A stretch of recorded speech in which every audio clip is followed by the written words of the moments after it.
Greetings, everyone. This is Koku from the Bitter Medicine Podcast, inviting you to tune in to the Bitter Medicine Podcast on KWAZ Radio. Peace, family. This is Oni, inviting you to listen to the pro-black perspective, where black problems are addressed with black solutions.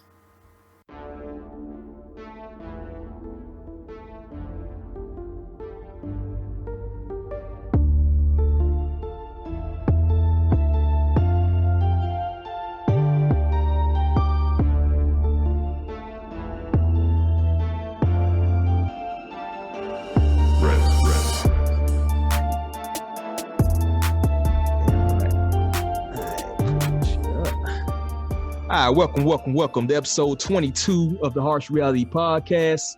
I'm your host, DA, and I'm joined by my esteemed co-host, first, the one and only, Mr. L. Miguel. Glad to be back for another week. Definitely. And, of course, our Director of Media Relations, Rise, still on maternity leave, so, rest up. We'll see you back after you drop that youngin'. And on this podcast, we plan to hit on various topics revolving around the latest news, business, family life, hip-hop, social commentary, and any recent headlines that affect our community. And disclaimer, by no means are we experts, just everyday people with a small platform here to add our 2 cents to the various subjects we plan on discussing today. And also make sure y'all follow us on Facebook, Instagram, and Twitter at The Harsh Reality Podcast. Get those follows up. Firstly, got shout out Melanated Conscious Society, MCS, headquartered in Jacksonville, Florida, is a mentorship organization teaching various life skills as well as knowledge of self to the youth. Make sure y'all follow them on Facebook and Instagram for latest news, meetings, and valuable information. Also, I'll be amiss if I didn't shout out the KWAZ radio family. KWAZ providing the latest and greatest and conscientious-oriented content. Make sure y'all follow them on all forms of social media. And make sure y'all subscribe to the Bitter Medicine Podcast hosted by Koku and the Pro-Black Perspective hosted by the brother Oni. And lastly, we on Patreon. Please donate. And the proceeds are going to go to upgrading the show, providing the best content we can for loyal listeners. Maybe we can get some more high-end guests who want to get flued out, And also for those looking to be featured in our business spotlight, make sure y'all reach out to the show and drop us an email at theharshrealitypod@gmail.com. for any questions, concerns, or comments. And now, without further ado, let's go ahead and get into these topics, brother. And the first thing we got, old Bill William Cosby is free. Thoughts?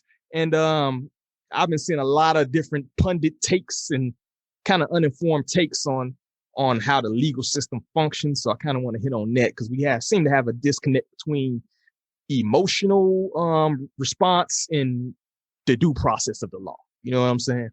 So I'm kind of confused at this point too, though. It's based off of, looking at why he was convicted and then the information as why he was freed, it puts it into a perpetual loop, right? Why was he ever convicted in the first place if he already paid out a settlement, was freed? I have no clue of how that even stood in court. But I'm glad to see Mr. Bill Cosby at his age, out of prison. He could never get his career back. He could probably never get his stature and his footing in, as far as his influence back, and what he meant to not only the world and probably the influence that he had to make change, but also the Black community. The Black community was heavily divided when Bill Cosby was charged. A lot of Black women were advocating for him to do time and do more time. I'm confused too. I'm not even gonna lie. I can't even make sense of the matter. When I read into it, what he paid out to the prosecutor, I think he not paid to the prosecutor, but he had a settlement for what, $3.36 million. And it came in 2006 at that, right? So he paid this money out in 2006 and then got charged anyway. I would be looking, that's a straight jukes, a legal jukes. Like, you took my money and then you locked me up anyway. Like, how did that even stand? How did that it's even worse than that because, and shout out, because I knew about this. It's this podcast I listened to, the Propaganda Report with Monica Perez, man. And she hit on this I listened to her talk about this like a year and a half ago. And she was talking about how he's finna be freed because they basically was straight unconstitutional what they did. So he basically paid out, like you said, the civil case, and part of that is you got to give the disposition, right? And what they did was they took that testimony from himself and then applied it and charged him criminally. So they basically like double entendre. They basically charged him twice for the crime, right? Because he paid out the money. They did a civil case, and then you took that evidence that's supposed to be sealed after he paid that bread and used that to charge him criminally later on. That same testimony against the Amendment. I believe that's the Fifth Amendment, exactly. Where you can't incriminate yourself in court. Exactly. It's a straight Fifth Amendment violation. And regardless of how you feel about, the case, and honestly, Bill probably is a big old creep. I heard about him, running around with young chicks way back in the day.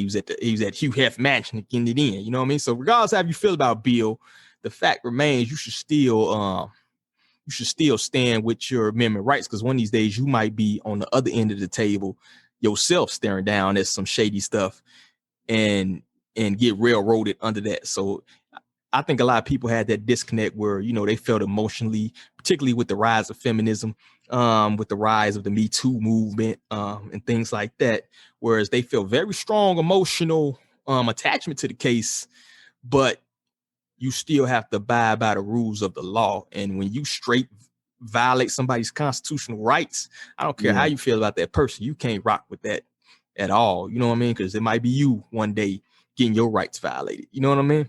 Especially as a Black man, right? In which, there's so many movies now and cases and TV shows, right? 50's TV show, right, is based upon a Black club owner getting his constitutional rights violated and doing significant amount of time in prison behind a wall because of it.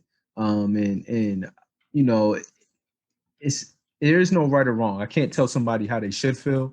I would say, though, that we as a community, we should be looking, and this might come off as very insensitive, but to, listen, sometimes you got to look at the bigger picture, right? And like you were saying, we should be looking at case law and protecting our constitutional rights, especially because as the Black community does not have the same inherent we have to kind of fight for our constitutional right when we are in court. Apparently everything is always a lot more difficult, and especially in this case. I can't imagine paying out a $3 million settlement and then still doing time for what for my deposition, and I still paid that money. Well, shit, if I'm doing jail, there has to be receipts or something. Give me my refund. Give my money back. Fuck out of here. So, I always go back to how I just remember the posts, the tweets, the video Instagrams of women just very lock Bill up, lock this up. And this might sound insensitive too, but I remember these same women were 16 willingly dating 30-year-olds and getting piped down by 24-year-olds. And, this is something that's not just a Bill thing. This is a cultural thing that's wrong. But, also too, look at how they tried to bury him. They brought out the kitchen sink for Bill. They brought out I forget how many women, but only one stuck, right? So, the narrative for they were trying to make it seem like he was a serial rapist, instead of he was really what they should have tried to get him with was being a drug dealer. But they had no, statute of limitations. There's no way they could have got that would have stuck. But, he was supplying the drugs in a fun time. And when things just didn't work out, it probably didn't work out. Now, I'm not saying that was the case for everybody, but come on, Janis Joplin went on there and she's been a coked out, schmuck bag of Hollywood. She's been out there. And we are, so of the 1,000 dicks you sucked, Bill Cosby is the one that you were selective with. And The most. Come on, man. Yeah, like traumatizing. come on. She was in the Molly game early because you just only imagine 15, 16. Like I think she was in there about 15, 16. So yeah, if not younger than that. Because remember, like you said, the Playboy Mansion, they had like 14 roles on covers at a point in time. So it is a confusing case, but it's also a very disheartening case because once again we're seeing a black elderly man still get his constitutional rights violated. Like that's a big ball drop, right? Like no homo, no pun intended. But like if that man paid out $3 million, there should have been receipts of that $3 million to say, hey, this is why I paid this out.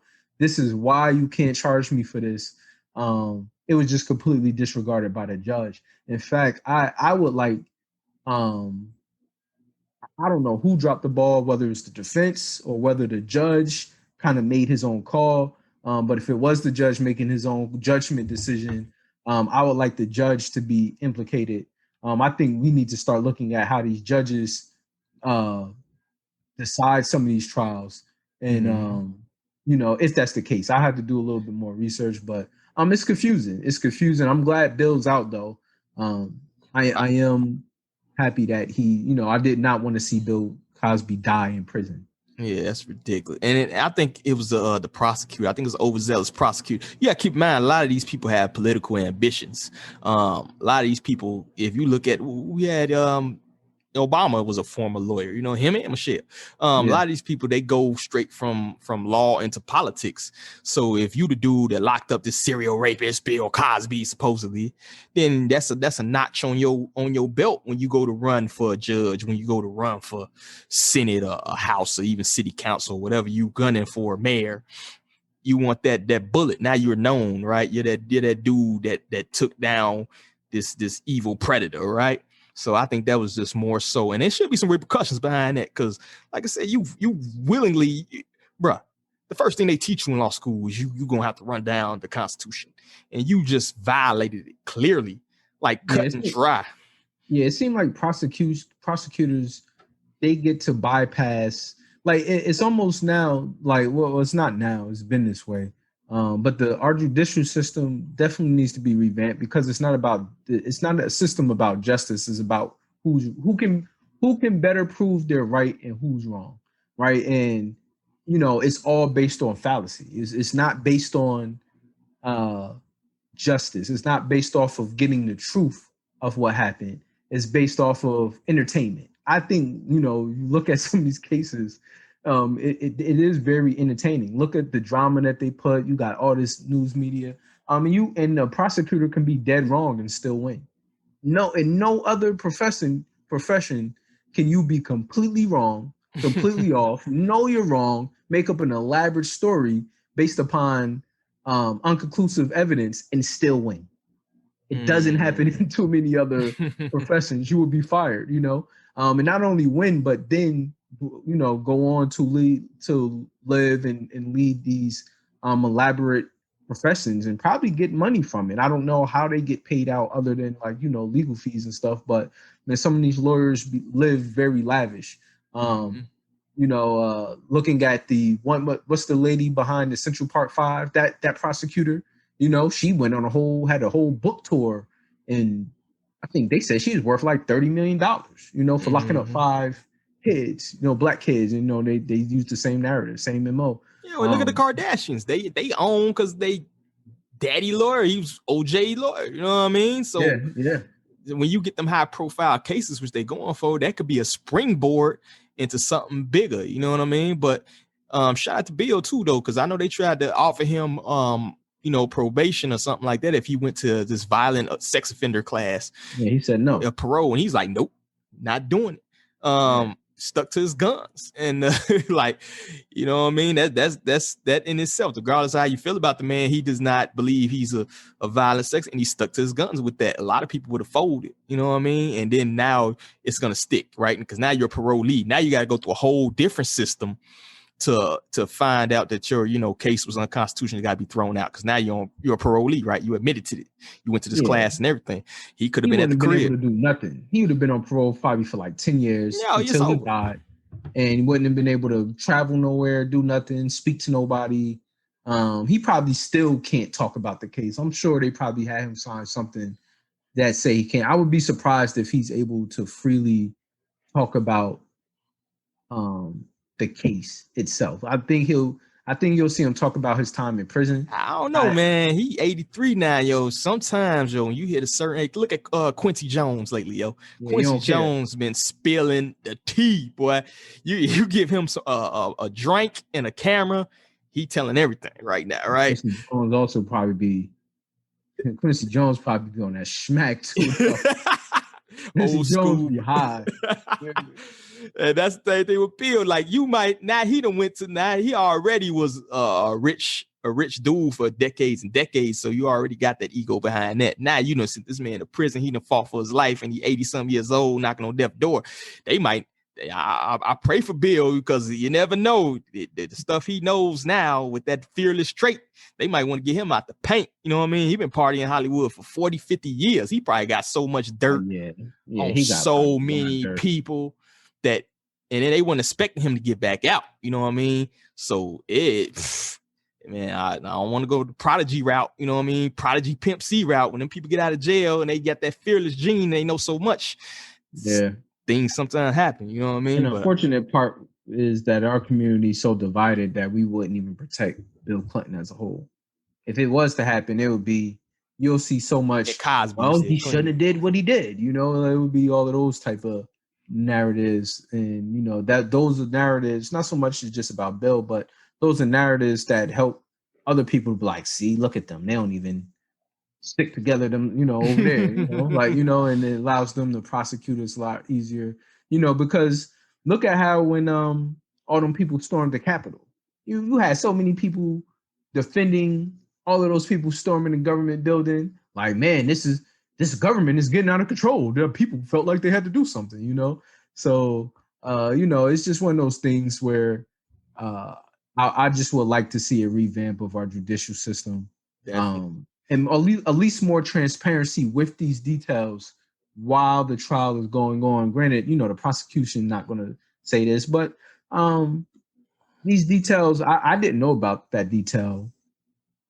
Which one? Like watching the case, but that he actually had a settlement that he paid out. Oh, yeah. A lot of people didn't know it. Man, that's that mainstream news. And another thing I've seen a lot of people, like my last point on this joint, is that a lot of people was like, you know, that's why it's so hard for you know, women to come forward when you know they think they've been assaulted or they think they've been done wrong sexually and things, sexually abused and things like that. But it's like, I'm not getting no kudos to that, because it's like, yeah, you may take some flack for going after this dude, but if you talking about 50 women, right? Let's say allegations is true. You know, let's play devil's advocate. So let's say you the 10th woman assaulted and you don't say nothing because you scared to come forward because it's a big Hollywood dude or whatever, right? So you just sit saying screw them other 40 women behind you, right? Right? If a certain amount of people, if you got woman after woman after woman after woman saying the same thing, once you get to about the 5th, 6th, 7th, they gonna have to say something, right? The police somebody gonna have to investigate something, because it's a bad look. Even if you go to reporters, like, you know what I mean? The worst thing you can do is make the police or the prosecution or the judicial system look bad. They're gonna be like, all right, we gotta do something. And that's why it was kind of telling, because it's like, this is the 70s and 80s that we talking about. A lot of this stuff was beyond the statute of limitations. That's why they couldn't prosecute a lot of it. You know what I'm saying? So you talking about a black man running around Hollywood doing all this to majority white women in the 70s and 80s. And I'm not gonna speculate, but about a 7th or 8th woman, he'd been done. He'd been done. You know what I mean? Not even legally done. They would have put hands on him. Yeah. Oh yeah. It'd have been bad. It'd have been very bad. So, you know what I mean? That's one thing, but I'm not going to sit here and coddle people. If something been wrong, been done to you, it is cowardly not to come forward and speak up, because the next person behind you may get done worse, may die behind it. So, you know what I'm saying? I'm not really trying to hear that. It may suck. It may be terrible, but you got to man up. You got to put your big girl pants on, or your big boy. Even dudes get, you know what I mean, assaulted and abused and everything. You got to step up, say something, because the next person behind you. So I'm not gonna go to this narrative that people's like, oh, it's so hard for women to come forward. Well, it's hard to read that news headline saying somebody now killed beyond the dude that assaulted you because you was too cowardly to go say something. You know what I mean? And it's hard for everybody, I'm not saying, and unfortunate, I've talked to women acquaintances and female friends recently. There was a show on Netflix called 13 Reasons Why that I watched with my wife. She put me on it, and it was about like high school rape, and with her daughter, it had me thinking about my culture, how I grew up, and I remember girls giving lap dances, dudes grabbing, female parts like it was nothing. So when I started having these open conversations, I was surprised to hear some stories well into some of these women's 20s, like late 20s.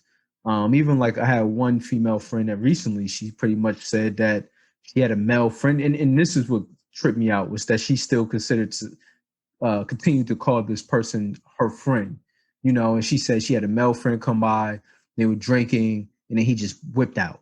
And she said, "No, I'm good. You know what I mean? I'm not really feeling you like that." And he proceeded like to take her clothes off and like forcefully. And she's kind of a bigger girl. I'm not going to say that it can't happen, because we all know men's strength is just significantly, we're significantly stronger. But she said he didn't go through with it, but she in her mind, she was willing to allow it to happen because she just thought it was going to happen anyway. And what I asked her, my perspective is I don't trust men when I walk into a room that I don't know. As a man, that as a physically, I can be physically intimidating when I walk into a room just because of the nature of my size. 6 foot 230, I could be physically intimidating, right? And I don't trust men that I don't know. I think that's just a natural thing for men, right? There's books on it too.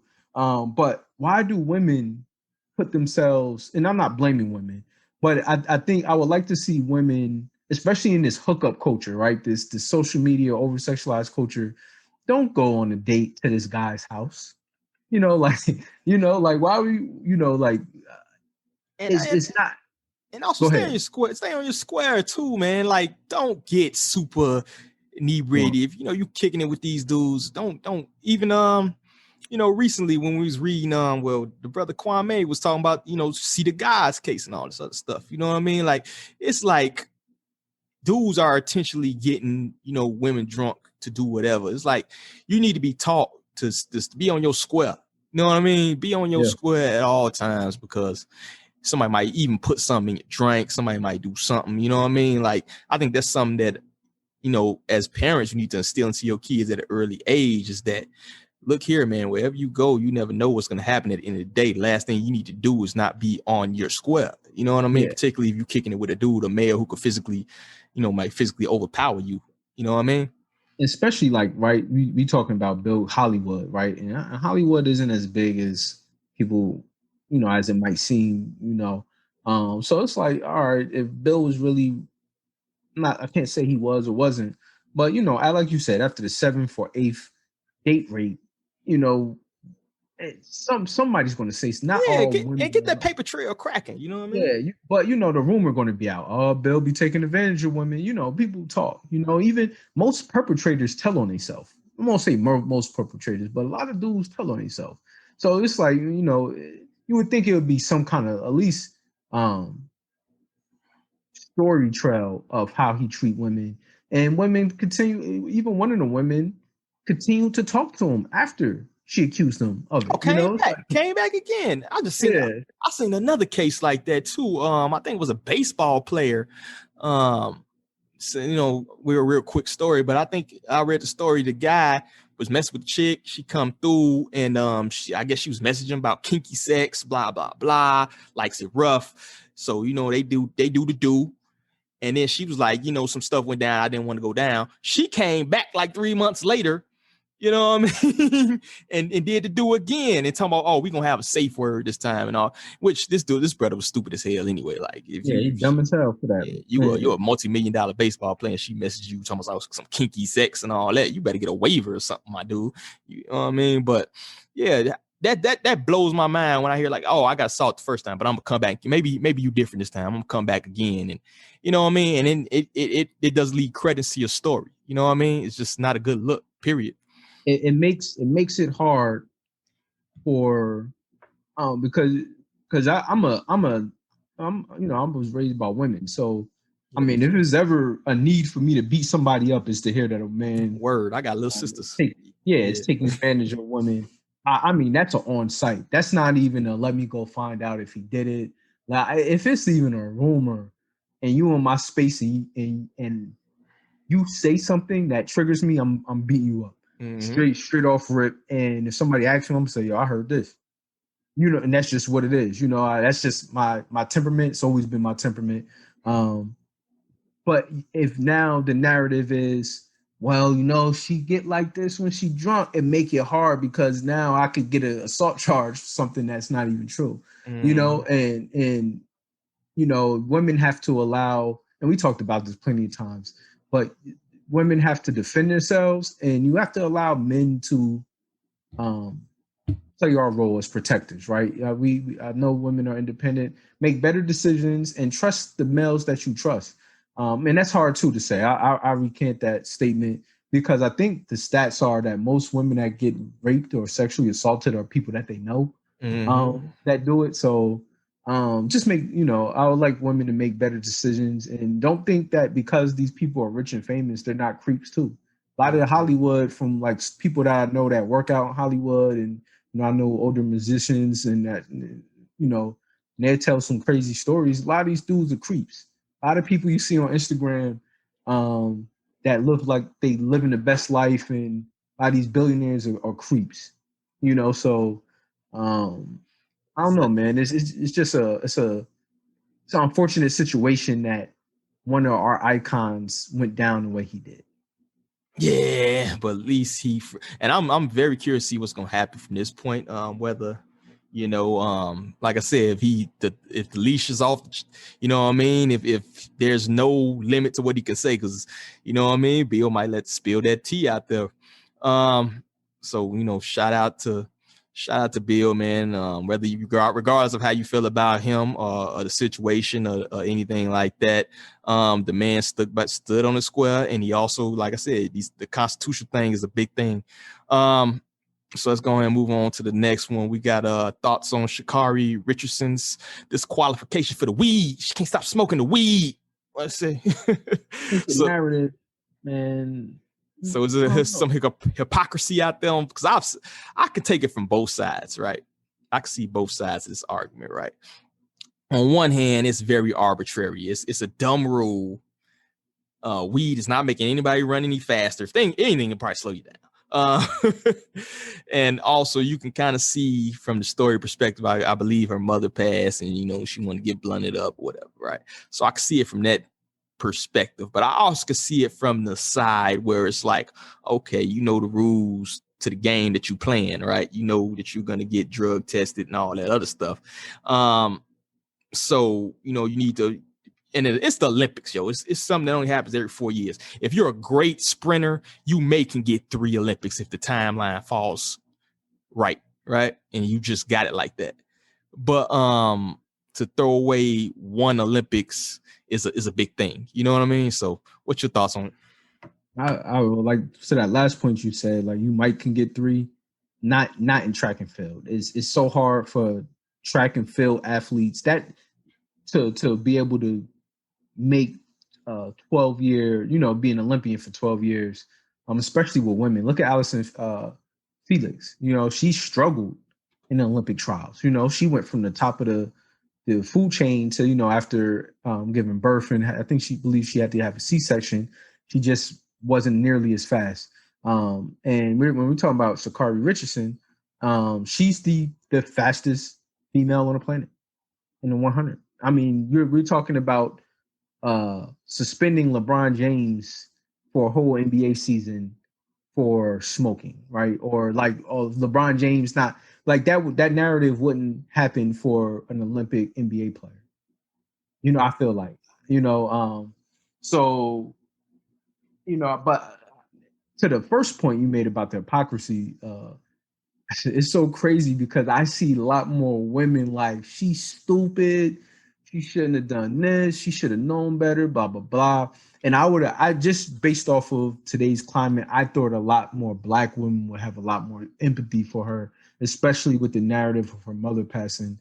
That's just wasn't the case. And it's crazy because like some of these women, it's like, oh, your baby father is a whole murderer. Probably is the reason why a couple people overdosed, and you free my boo, I love you till you come home, but now you don't have any empathy for the best athlete in this sport. She's arguably the fastest woman in the world, not black woman in the world. She's the fastest woman in the world. And we want to hammer her in our own community, which is just very disheartening. It's very, it parallels how how they did Bill. It's very it's just very hypocritical.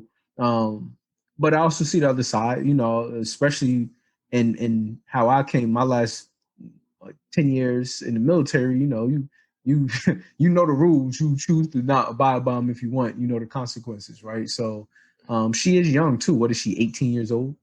Like she's a child in hindsight, So it's like, come on, man. Like we're trying to punish somebody for doing something that's so normalized, right? Like, and I hate, oh, well, it's the rule. Well, there's stuff in the Constitution that's dated, like there are laws and rules and things everywhere that don't make any sense, that are just deprecated and should be removed. And like you said, I could see where weed might help. If they took the stance that smoking marijuana helps athletes heal more, then maybe, okay, yeah, you might have an advantage of being able to legally smoke. But I just think when you're talking about the fastest woman in the world, have some empathy. She's also a black woman. Like I would much rather if my daughter was to say, hey, I want to be Sha'Carri Richardson, I would much rather that than, hey, I want my daughter to be an Instagram model. We should be putting her to the forefront of our community. And after the Olympics, they don't get paid for the Olympics. They get endorsements. They get endorsements. Track and field. I said that if you really care about track and field, you make a track and field league. It should be like a league. People to this day would pay money to see, Usain Bolt, even at his advanced age race. It's like the match they put on with Mike Tyson them and just have Floyd Mayweather. These dudes make $10 million. People enjoy seeing legends compete. If you could sign a couple of these dudes, do a professional, track and field league, and sign on some younger stars who maybe don't want to play by these rules, don't want to play by these Olympic rules, you can get a whole people. It's the middle of summer, and that's the time you do track and field. What else is there to watch? Baseball, like that would be hot. That would be something that people would probably pay money to see. Particularly if you can get some legends out there to maybe do like some side things where they race each other. Who's the strongest man at 44? You got Usain Bolt out there versus, what was that dude who used to race all the time? The black dude, Michael, with the gold shoes. Yeah, you know what I'm talking about. Yeah, Michael Johnson. Yeah, people still pay money for that joint. But like you said, the one thing I would say, I've seen people, curse out family and friends for supposedly, failing a drug test and losing a good job. And these are people, oh, you so stupid. You had a job at the post office. You had a job at UPS. You had a job at the hospital and you want to smoke and get fired. But it's like, you got no, but when it comes to Sha'Carri, who you don't know from a can of paint, I know if we just looking at their accomplishments on paper and their athletic ability, yes, they good. Like you're one of the greatest, right? But it's like Jordan. If you look at Jordan's life on a basketball court, you're like, okay, this dude's killing it. He was the greatest ever. He's the GOAT. But if you look at his personal life, he's like, dude, like you an asshole. Like it's crazy. Go to rehab for gambling. Yeah. You got Antoine Walker spending through $100 million and other people going broke. You a bad influence, Jordan. You ain't helping nobody. Yeah, so you gotta differentiate the person from the accomplishments, and in which case with this young lady, hopefully I'm very confident she'll bounce back. She's young, and I think something came out today where she only suspended for a month, so she'll still be able to compete in parts of the Olympics. So it's not lost. But at the same time, sometimes it's better to just let situations play out rather than, choose a team or choose a squad or something like that. Because who knows what this young lady, is going through in her life and all this other stuff. And I don't think we need 50 million pundits out here trying to, dissect her life about what she did. And, this is a stupid rule. But she knew the rule. You know what I mean? Michael Phelps went through the same thing. In fact, Michael Phelps ain't even get caught smoking. He didn't even test positive. They had a picture of him supposedly smoking out the bong, and he got 3 months suspended. So it's not like the rules ain't unfair across the board. It's not like it's rules for D and not for me type of deal, because everybody getting hit. So you can't even make the rule that like, oh, it's some racist stuff going on. It's all this. They hitting everybody. The rules is level for everybody. You know what I mean? As stupid as the rule is to me, you agreed to play by that rule when you sign up to do the Olympic joint. You know what I mean? So that's on you. But I'm not gonna knock this. I'm not gonna bash the sister, but I'm not gonna put on a pedestal either. You did some dumb stuff. Buck up. What she did, she released a statement. She said, I effed up. You know what I mean? And I'll be back. You know what I mean? And leave it at that. Extremely professional. The level of accountability that she displayed, and it was an immediate thing. It didn't seem like it was media written to me. I applaud the young woman for just stepping up and saying, I did it. It is what it is, and and just moving on from it. I at that age, that wouldn't have been me. Yeah, at that age, I'd have been like, man, you're gonna have to catch me. You know what I mean? I would have been on all kind of lies. I ate some poppy seeds. I had a Big Mac. And all kind of So somebody slipped me an edible. I would have probably something probably way deeper than that. Like they would have, So I say that to say that her level of accountability and maturity kind of displays her character more than the actions of having a lapse in judgment as a professional runner. Maybe because she's been running for so long and doing it so long, when you love doing something, you might not understand your impact in the field in which you're at the top of, right?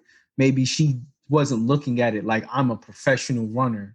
Maybe she's looking at it like I'm a track runner and I'm Sha'Carri Richardson.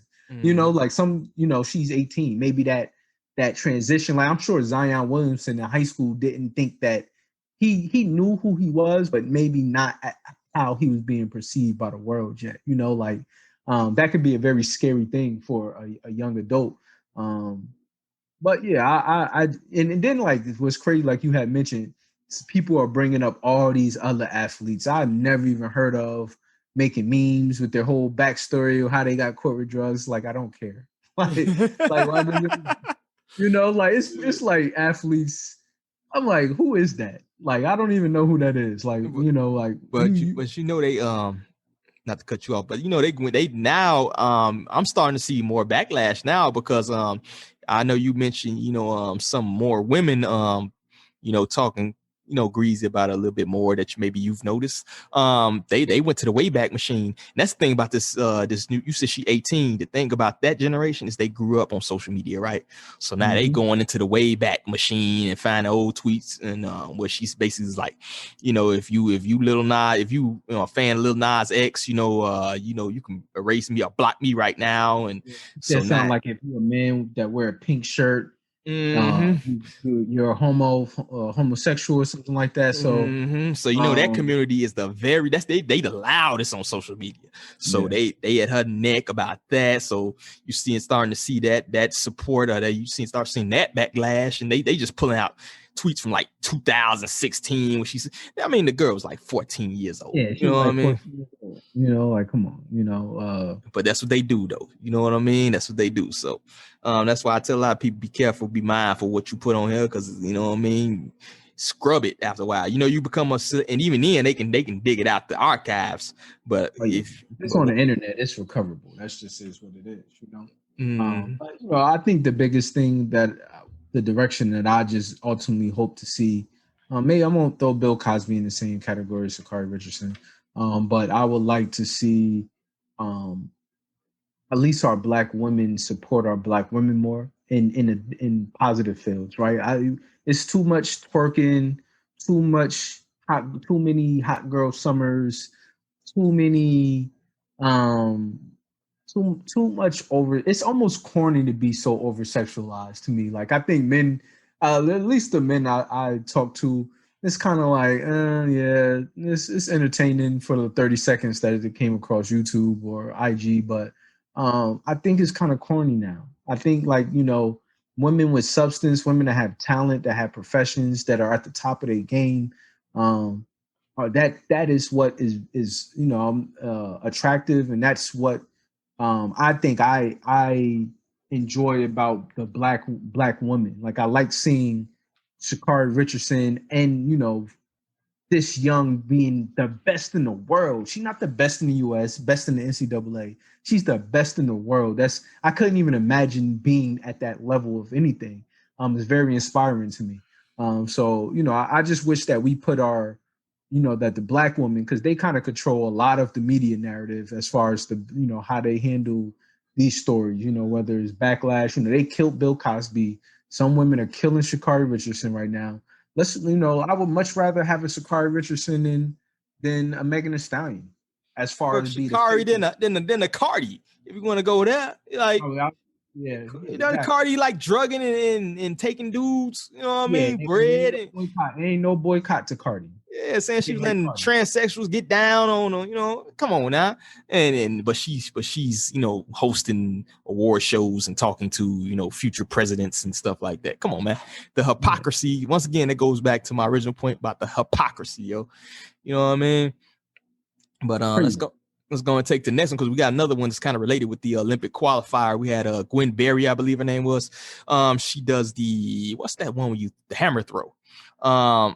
And they had the anthem, and I guess she came in third for the qualifier. She proceeded to protest, didn't put her hand on her heart, didn't face the flag, none of that, right? So I want to say, is that another case of clout chasing? Because recently some people have pulled up some stuff off her page where she's draped in the flag proudly with her USA uniform on, the flag hanging back. As now, I mean, she could have had a change of heart within the time. I don't know when that pic was took, but she looked pretty happy to have that flag in her hand while she was smiling and cheesing for the cameras with that USA uniform on, right? So is this a clout chasing incident, or maybe she got paid? Or what do you think about Gwen Berry? Was her protest, you think she was legit in it, or do you think she's going for those BLM dollars? No. I don't know much about her to know how consistent she is with her stance. I will say that whatever she felt at that time is probably what she felt, So I think she's probably being authentic. It might just been the wrong time to do it.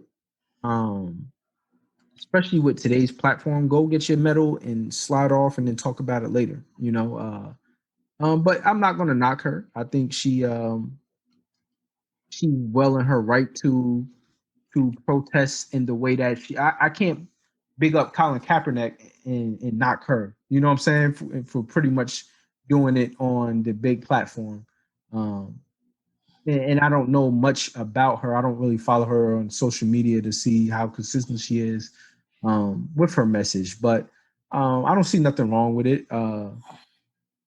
Personally, what about you? How do you feel about it? I don't think nothing wrong. If you're genuinely protesting something, then I don't really see nothing wrong with that. But I think it has to be some things in order for you to be called a protest. For one, what exactly is your goal or aim to protest? If you don't have a list of goals, if you don't have a list of demands, if you don't have a direct path onto your protest and what you want to see change due to you protesting, then to me, it's just a temper tantrum. It's like when you take your kid to Target and you don't want to buy them a toy and they lay in the middle of the aisle and kick their feet and stomp their hands. You know what I mean? Like, you're just throwing a temper tantrum. Secondly, can you even call it a protest nowadays when the president of the United States is like, oh, yeah, I support that, like when what you're doing is not going to equal a consequence to you? Is it even a protest? The brothers that in 1968 Olympics threw up the fist with the gloves on it, right? Yeah. They careers were done. over with. They didn't do anything after that. They got kicked out of the Olympics that year. They had to leave. I believe like they forfeited they medals, all that. So they suffer consequences behind what they would call a protest, right? She's probably gonna get a sponsorship deal, right? Nothing's gonna happen to her. She's still gonna go to the Olympics, everything. What have you really sacrificed? You know, I believe a protest is means that you're sacrificing something, whether it be like your reputation, possibly your freedom, maybe even your job these days. You see how it's going on social media. You can get fired off a tweet. Anything, right? What did she lose by so-called protesting? Maybe prospective. Hell, Kaepernick got a Nike deal out. Like, yeah, he did. But he was also a bigger athlete too, right? Like, you know, he was already a millionaire. You know, he generated more money for his institution than Gwen Berry is generating for hammer throwing. Well, that's the point too. It's a come up for her. It's a come up for her because it's like, who was checking? First of all, who checking for the hammer throw? Yeah, nobody. Well, I'm not watching the hammer throw. Like, who's checking? Yo, Gwen Berry. You know, like that's not something I'm like, because you see what the first place winner looked like. That's a big girl. The first and the second. like you wasn't beating them girls. I don't care how strong you are. Yeah, that's corn fed. At least 100 pounds. You ain't beating them girls. So like we know you wasn't bringing no gold home. But I agree. Like it is a come up for her. But I hate to use that word come up in the sense that she's doing it for profit. I want to make that clear. Maybe I'll say come, and now it might that she's doing it for, because more attention might bring more opportunity, but she will get more coverage. I say. Even then, if you look at the BLM brass, right? Patrice Cullors got like 3 mansions, bro. Like it is lucrative to be an activist, yo. Look at Sean King and a lot of these cats, bro. It is lucrative. We not even gonna go there because we've seen it. We've seen it in the flesh. Like these people are making millions, hundreds of thousands of dollars, and I don't know her from a can of paint, so I'm not gonna go too deep into it. But to me, particularly with the evidence of you be proudly displaying the flag previously, it just seems to me to be a play for a grift, man. You trying to secure the bag, me. Yeah, like when did it change? Like when was the because the same egregious things that's happened this year, last year, the year before that. I mean, every year it's the same thing. We just repeat the same atrocities every year. So it's kind of like, was it a recent wokeness, or I could kind of see that point. Be consistent. Be consistent. Be consistent, yo. That's all I ask, yo. If you're gonna do something, and you could have a change of heart. I realize my opinions of a lot of things have changed just this past year, man. But I stand by my convictions and I'm consistent in what I say. You know what I mean? If you're gonna do anything, if you're gonna stand on your 1-2, be consistent. That's why I saluted Bill. Like, say what you want to say about the man. He was consistent. He said, I ain't do what y'all saying I did. And for that, I'm not going to this class, even though I can go to the crib. If I go to this class, none of that. So I ain't gonna never knock nobody who's consistent with what they do. You know what I mean? But like you said, though, people do change. Like I changed my mind on things as I become more educated on them. We've seen a lot of famous people. Look at Snowden, right? Snowden created the same program that spies on people and then went to go tell on the people that he created the program for because he didn't like how they were using it. So like, you can have a change of heart on any time, any day, any given minute. I think Snowden a plant, bro. Probably. I think I read his book interviews and fucking he got an active. Yo, how you number one on the list of criminals overseas and you got an active Twitter with a check mark, yo? Yeah, but also how, yo? Yeah, but he's also so like if you read the book, like when I read his novel, a lot of his personality came out. So he was one of the guys that, a lot of these smart guys want to show you how smart they are.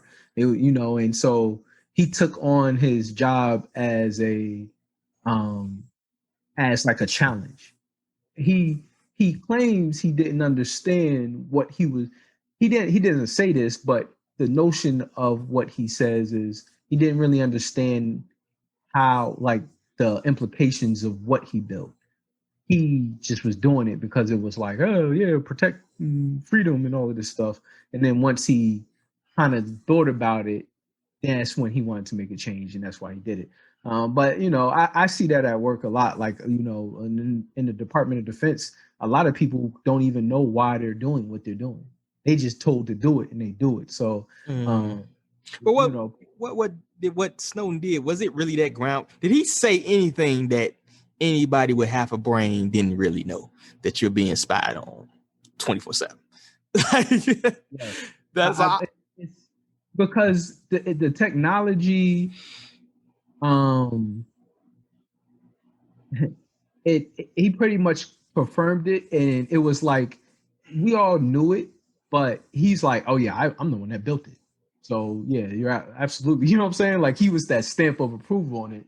And he just had a change of, based off of the book that I read that he wrote, he had a change of heart when he was seeing it used in some in capacities that he didn't agree with. But it's like, all right, well, you should have maybe thought about that when you built. Like if you can't control the program, you can't control the people to control the program. Maybe you should have thought about that. Oh yeah, the algorithm is in control, baby. Yeah, shout out to the algorithm. Exactly, this is definitely moving, and it's definitely working. So, but I say that to say people can have a change of heart, and maybe she was triggered by something. I've had people come up to me in my time in the military, and they used to always be like, "Oh, this dude low, he be bugging out." And then I've recently had, maybe like in the last 3 years, people come out and say, "Yeah, I didn't even understand a lot of the racial stuff that you were going through because I didn't see it." I even had the good old buddy Mick. I won't say his last name, but he was almost in tears, when I stopped by his crib a year or two ago, and he just couldn't fathom what I was saying or what I said. I was already over it. So, certain things could hit you at certain points in life, or certain things could trigger you differently at certain times. So, I won't knock Gwen Berry too bad, but, it would be kind of suspicious. It's like, I love my American flag, but I'm going to represent America, and I'm going to. Yeah, exactly. Why would you, bro, if I feel this strongly about something, I'm not going to place third in the hammer throw. You can sit at the crib. You wasn't beating them big girls. You wasn't beating them. One of them big girls would have had to pass out mid throw. You wasn't. You just wanted to go up on that podium. Exactly. I'm changing my mind right now. Yeah, that was definitely all clout. Not knocking you. Got to do some amazing work. Hey, if you want to griff, yo. I would never knock the griff, but I will call you out when I weep the griff. All right. But let's move on to the next joint, man. The Ol Joe Chronicles. My man's Joe. He recently did what was it called? He recently did like a news media type of deal where he confused basically the Tuskegee Airmen with the Tuskegee Experiment, which is outrageous. And we also dealing with it. Still love him though. I bet you black people like it's okay. It's all right. He's old. He we also dealing with things of the crazy inflation we got going on. We got a couple Second Amendment bills on the line where basically he said, and this is crazy. People didn't weep this on the initial news. The initial conference, the media availability, where he basically said that certain people weren't allowed to own, weapons when the Second Amendment was. And who do you think those certain people? Yeah, as black people, it's what I think we talked about this on a previous episode about his gun control. Who says that out loud, yo? Like and these people don't even get it, yo. It's so frustrating, yo. No, they they don't. But it's funny because when you try to educate them, they don't want to listen. So you know, and because I've talked to people about, you know, like especially during the election, Trump versus Biden, and I was saying, you know, you got to be a lot of elite, because I'm back up north. I'm in the Northeast. I say you got to understand, if they create a no gun ban list, right? Let's go to worst case scenario. They say we cannot buy firearms, period. They're not saying you can't own firearms. They're just saying you can't buy no more. Who owns all the firearms in America right now? Like, if you ain't been down south where they pull, you go to a cookout, you bring a 6-pack, a mill, and then you bring your new rifle. You know, that's how they have cookouts down south. You know, you bring your new firearm that you just got from the local gun dealership for the low, you know, or some old Russian sniper rifle with somebody's name etched in it. Oh, let me show you this, buddy. You know, like that's how they get down. You know, they're not saying you can't own them. They just saying, because they would never be able to take away all the guns. It's more gun than people in the U.S. Exactly, right? And they're not some of these people, you gonna have to go in with like a whole goddamn militia. I mean, a whole army. You know how some of these people got guns. You know, like some of these people legitimately have like John Wick type stashes. You know, and I think Black people, because we're always discouraged to have firearms, right, through how we police.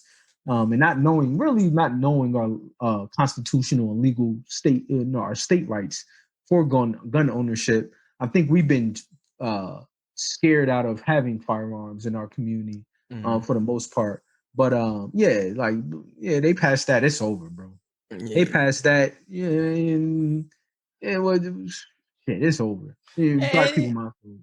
And then they keep throwing this assault rifle term out there. There's no such thing as an assault rifle, yo. A semi-automatic rifle is a semi-automatic rifle, yo. It's ridiculous. That's why I had the conversation with Rhonda Reed. Shout out to Rhonda on one of the previous podcasts, and we laid all this out. It's like even the whole concept of gun control is specifically targeted for Black people, Native Americans, people like that. They didn't want to have weapons, man. They even had, like she said, the black codes. You know what I'm saying? Like y'all can't even talk in a circle. You know what I'm saying? Like, hey, that still go on. They get nervous. You get nervous. You at work right now, and 5 brothers having a conversation, and the supervisor walk up. Man, it's gonna be all right, man. I was in the military. If it's three or more, you gotta go call the white guy or the white girl. Like, hey, come over here for a quick second. They be like, hey guys, and be like, no, we just need you to stand here. Just don't.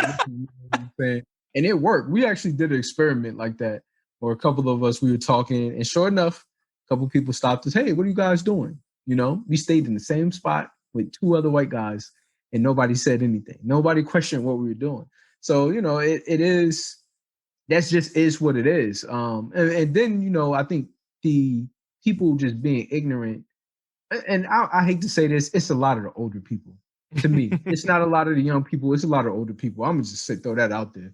If you 50 or higher, I don't even listen to you. I don't care about what you think. They dropping the ball so bad right now, with this old slave logic. This old church hymn, God's gonna see us through.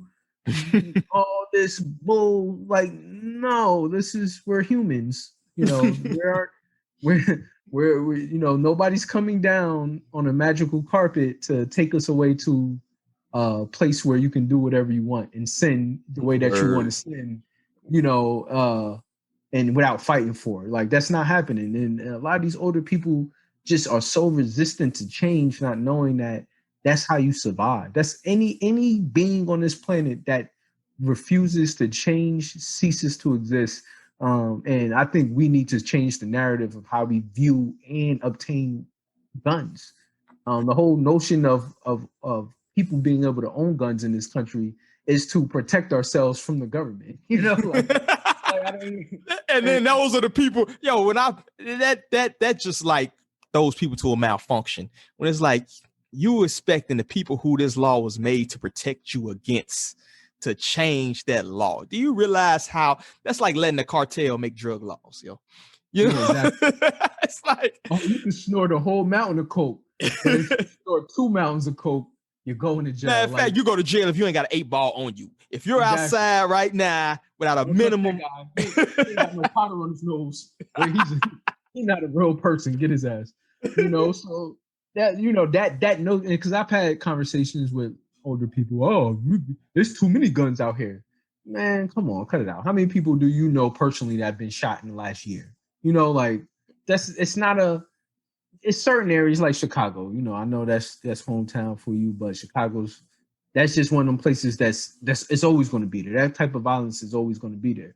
But it's an outlier. It's not a daily thing in every place in America, And so it's like a lot of older people just like, oh, we need to get all the guns up. No, shut up.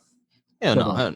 Shut. And the same people will talk to you about systematic racism all day, and then they want your only way of self-defense being calling the same police who y'all complain about all day, every day, right? Yeah, they a lot of it be they be thinking, the self-defense, and this might come off as insensitive, but I don't care.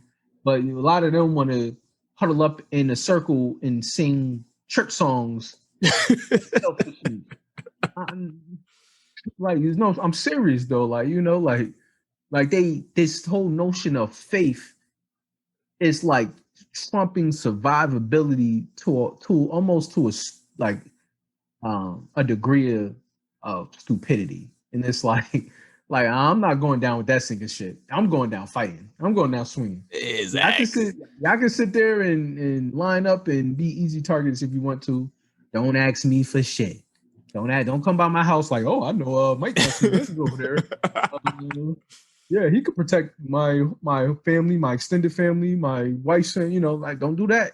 You get on this boat now, or you drown trying. And check this out, bro.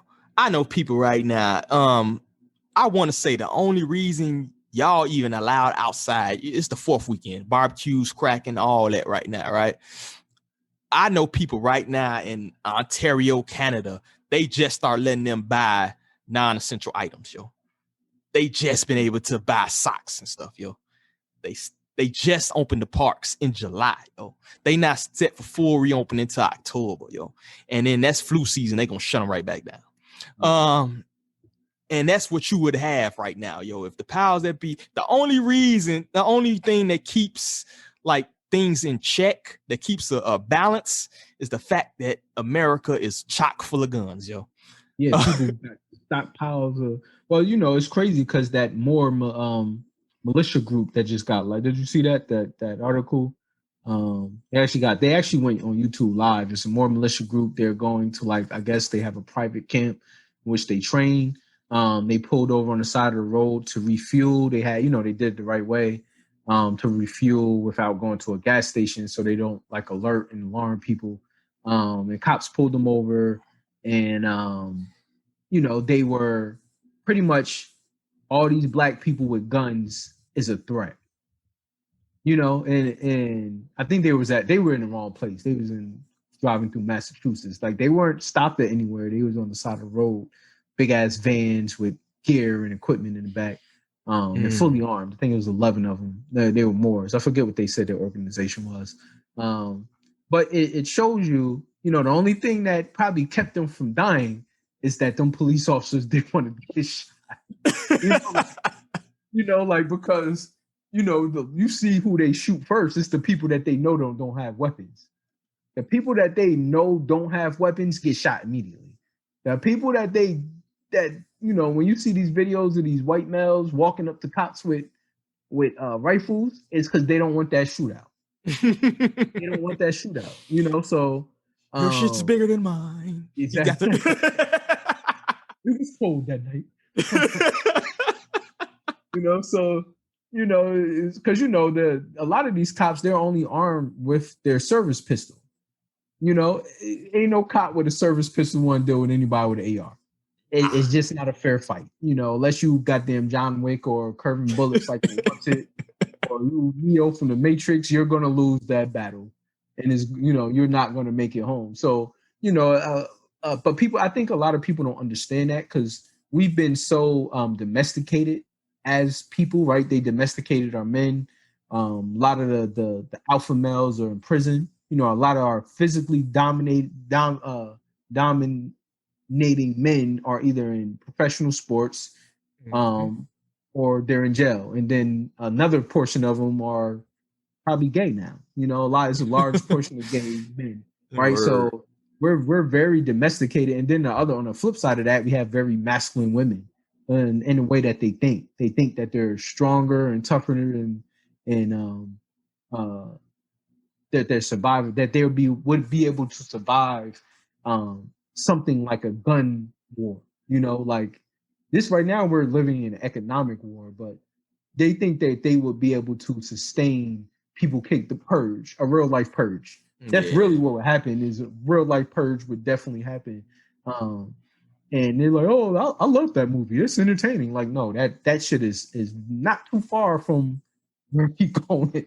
And you know what's crazy is that I've seen people being in the one of the worst areas in Afghanistan, you know what I mean? And I've seen so-called hardened army dudes, you know what I mean, so-called hardened soldiers rock like babies and chain smoke cigarettes, you know, because gunfire pot, they so done at this point, they so mentally broken that they can't even handle it. You know what I mean? And these people are supposed to be trained for this type of deal, right? And so I can only imagine, you know, seeing people who actually have to see bodies drop of people, you know, out here in these streets. You know what I mean? If most people aren't violent. No, they're not. They're not made for that.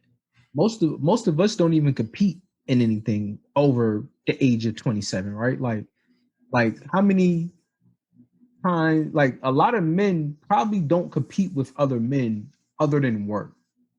Like, but there is no physical, like any sport is kind of violent, right? Football is a violent sport. Basketball, you know, it depends. If you're playing on the street, it can get violent. You gotta be a little tougher. But, you know, generally when you're competing, there's a level of violence that preps you mentally where you have to be like, I'm ready to harm this person if I need to, right? A lot of people don't have that, and that's a very mild case when we're talking about war and warfare, right? But a lot of people not even in that mindset to be like, I'm ready to hurt somebody today. Like, you know, that's when you see, you know, that's why I think sometimes women say, I like street dudes. Really what they saying is, I like masculine men.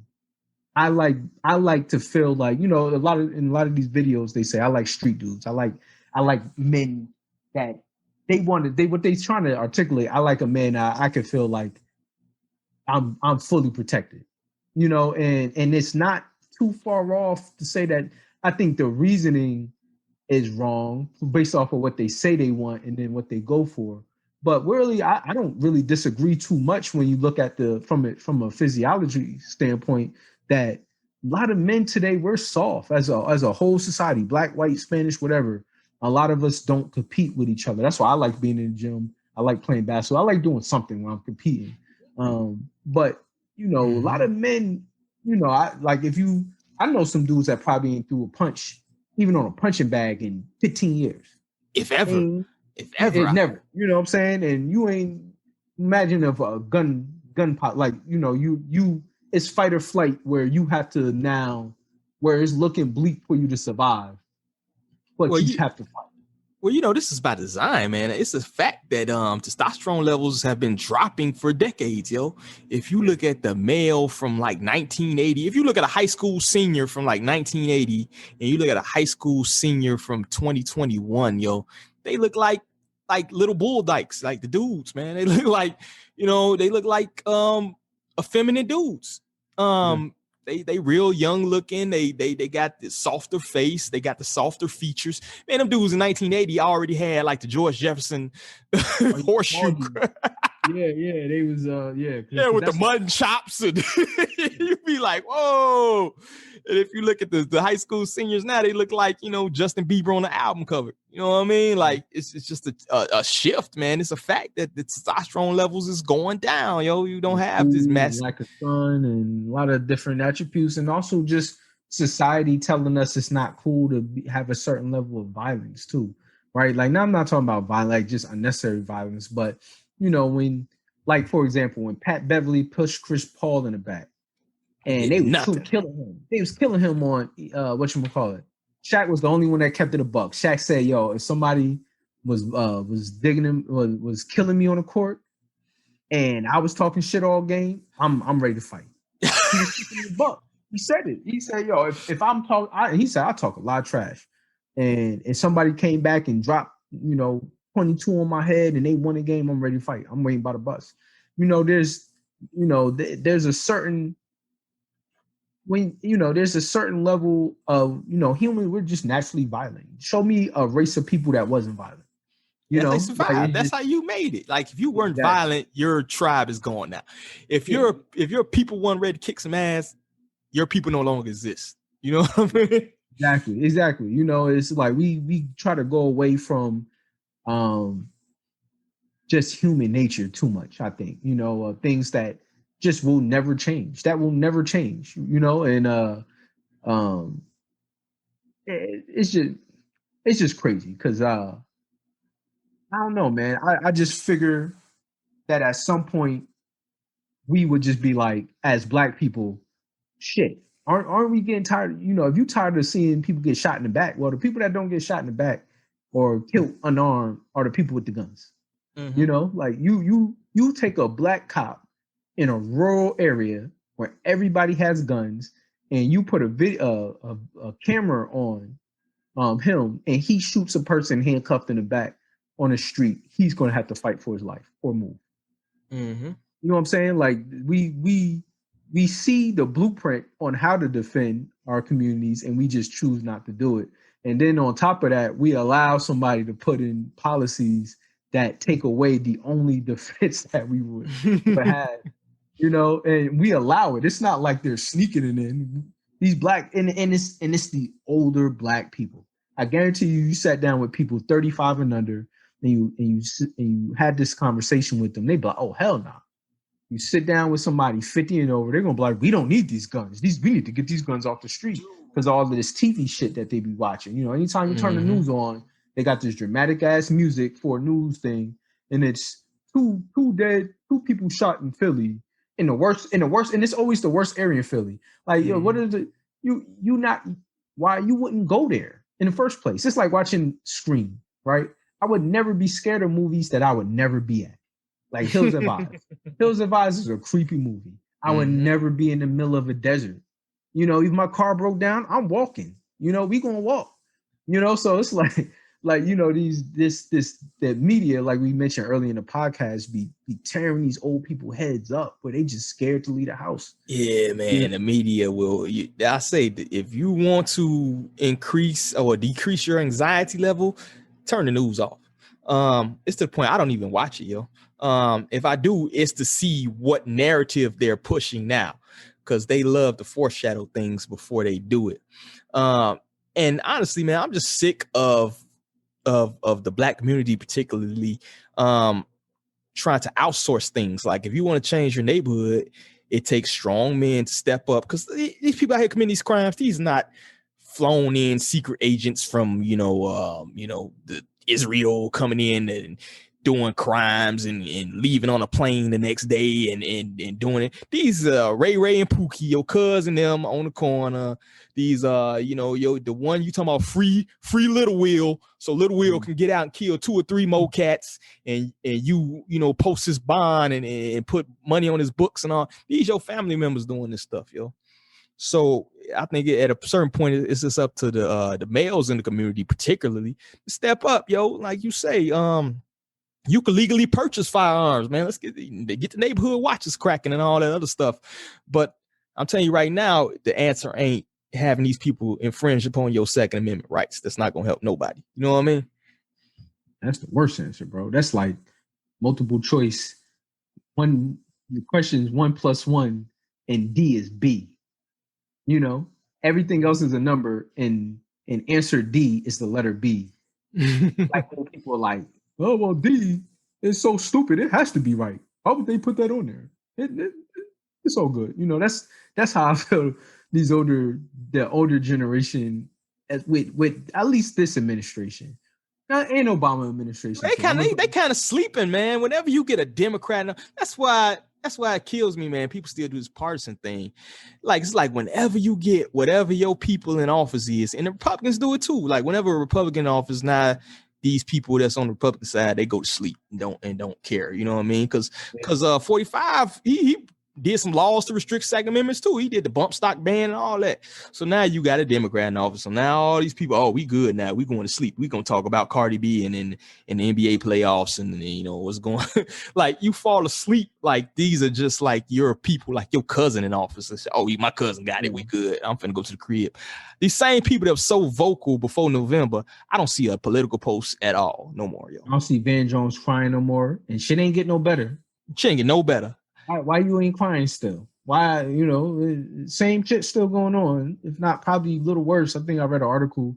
They said like Kamala Harris cabinet is like the worst cabinet, like people that worked in the White House.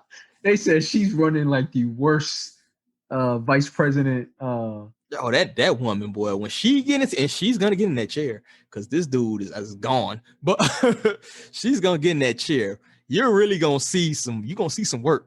I'm telling you right now, you talking about somebody who kept a dude on death row because of a technicality and argued that they need California prisoners because they need workers, slave labor.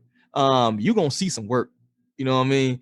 I seen one of them press conferences where the dude asked her like something about like, oh, why you haven't been to the border? Y'all was talking so much about the border. She's like, I haven't been to Europe either.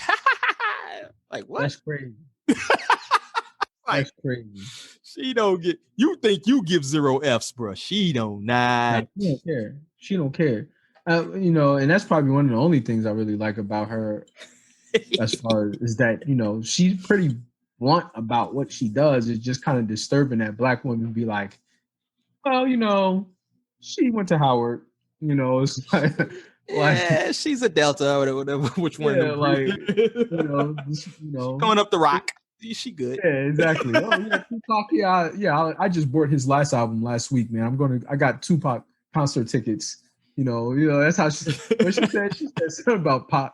Oh, like he wasn't dead, or like she didn't even know he was dead. You know, like it's like she's talking about smoking blunts, listening to Tupac, who album hadn't even came out when she was in college. But you know, it's all exactly. good. It's probably good, and she's pretty. You know, because that's one thing is, you know, Obama was a handsome guy, right? Compared to a lot of the other presidents. Kamala Harris is beautiful. Kamala Harris is a beautiful woman. You know, you can't take away her beauty or her academic achievements or even her professional achievements, despite being a plate in to the black community as far as black men. But you know, I think I'm sorry, bro. She ain't black, bro. Like I'm gonna get some hate for this, but I'm shout out to the ADOS and the FBA, bro. She is not an African American woman, yo. Yeah, she's not. What was she? Indian? She's Indian, and I want to say her daddy's Jamaican and something. You know what I mean? Like, yeah. And if you go through a heritage, I think I want to say she had slave owner, you know, relatives. You know what I mean? So yeah. I'm gonna bring it back to that. I think I'm gonna say this: black people need to read "Destruction of a Black Civilization." Get it on Amazon. It should be required reading in every household, and it will break down all this stuff to you, yo. This whole one drop rule and all this other stuff is detrimental to the community, yo. But black women identify with her. That's true, right? So, unfortunately, they pushed her to the forefront, right? I think because, like, to me, why wouldn't women want Elizabeth Warren on the ticket? I would much rather have Elizabeth Warren than Kamala Harris, right? Like, what's the neither button at? I want the rather the above button. But I have multiple choice and none of these. Yo, I say if you gonna go that route, you might as well go Nina Turner, man. Nina Turner go hard to paint. You know what I mean? She may be a socialist like a motherfucker, but she don't take no mess.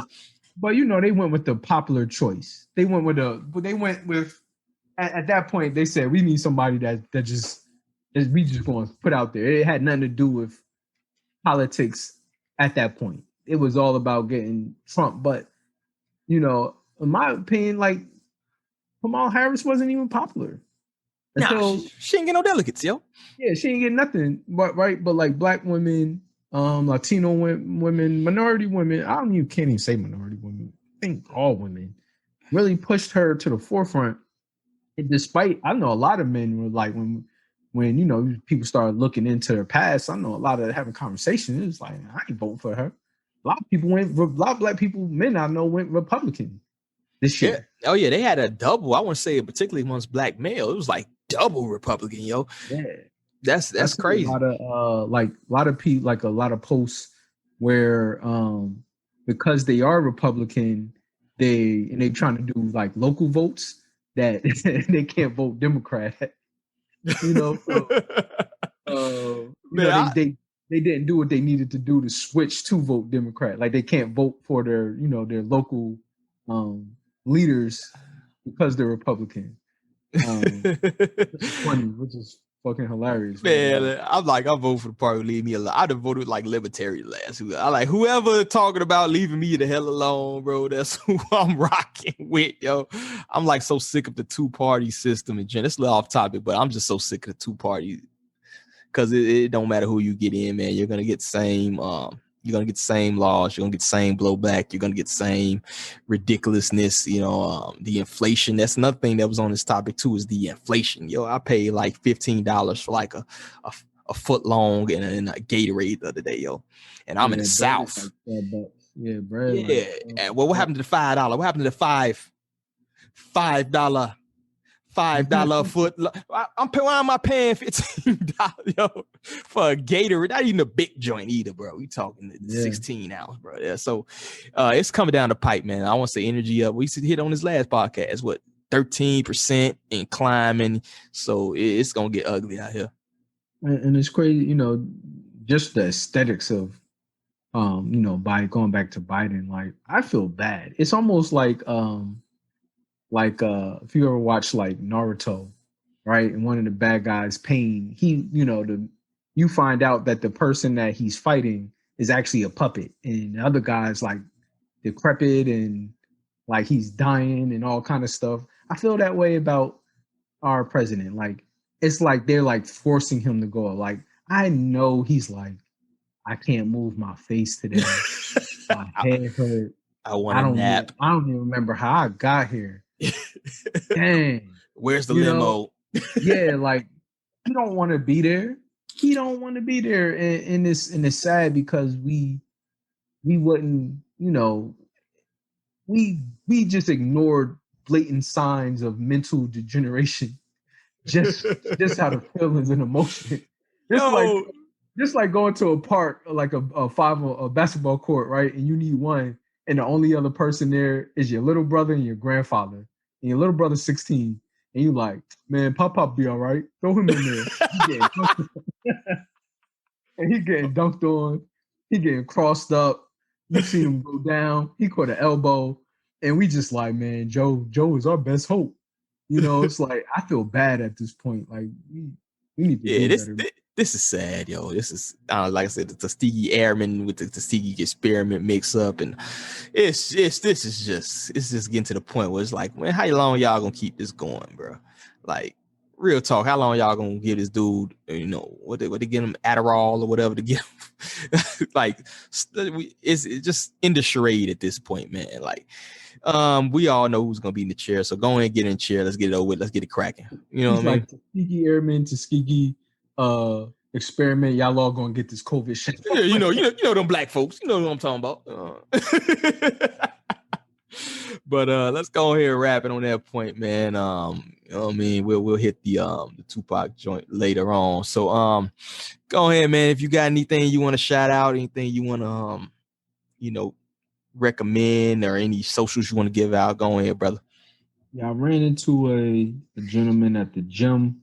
He was selling a product that kind of spoke with me. If anybody know, I was courting Hurricane Michael in 2018. Pretty much lost the crib. So this gentleman walked up to me, and with his apparel, it's called Pace of One. And I bought a hat. Pretty much it's a dope hat. If you go to on IG, Pace of One, PACE of one, and follow him. You know, buy some apparel, pretty dope apparel. He's growing. He's putting that hats out. But his message was pretty much, you know, you move at your own pace and continue to move forward. And it kind of resonated with me. I wasn't in a good spot physically, mentally, emotionally. It wasn't too bad, but you know, I just needed somebody. You know, it reminded me that I'm only in competition with myself, and to put one foot in front of the other. So I'm shouting out his brand, Pace of One, on IG. Follow him, buy some merch, and tell him I sent you. Not so much so I can get a discount, but you know, just so that way, you know, we're networking and communicating. He actually asked if he could come on the pod too. He said he listened to an episode, was interested in coming on the pod and telling his story. But you know, we'll see. We'll see if we can swing him in or something. Maybe we might have a couple other businesses come on and maybe do like an episode of people explaining their brand, the inspiration behind their brand, or maybe something like that. But yeah, Pace of One, dope stuff. Word, that's dope. I don't really got nothing this episode, man, other than saying I appreciate all the listeners out there. Slowly growing, particularly on YouTube, man. Slowly going, getting like a subscriber a day, you know what I mean? So that's pretty dope. And shout out to all the guests who came on too, man. I've been having great response from some of those guest episodes we did. Hope to do a few more in the future, and hope we get El Miguel back in here too to you know, continue the conversation with, you know, some of the guests. I want to do kind of a roundhouse discussion type of deal, so I think that would be dope. So that's pretty much all I got, bro. What though, if you look for the listeners, if you're interested, I know we primarily appreciate y'all rocking with us with the audio, but if it's something that you you know, if you want to see video with the audio, you know, let us know. Drop us a message, drop us some comments on the page. Let us know if you would prefer the video. Maybe we can go in that direction. I know I'm a very private person, so I don't do video. Not that I'm scared to be on camera. I'm just a private guy. I know DA is kind of a private guy as well. But, you know, if you make it worth the while, donate to that Patreon. 4K camera, I can get away with a 720 and put the rest. Maybe I might upgrade myself. Maybe I'll go get me a camera. Yeah, we'll reveal us. Hey, donate and you'll get the reveals. Yeah. But on behalf of everybody here at the Harsh Reality Podcast, shout out to Ride 2. Peace. Talk to y'all later.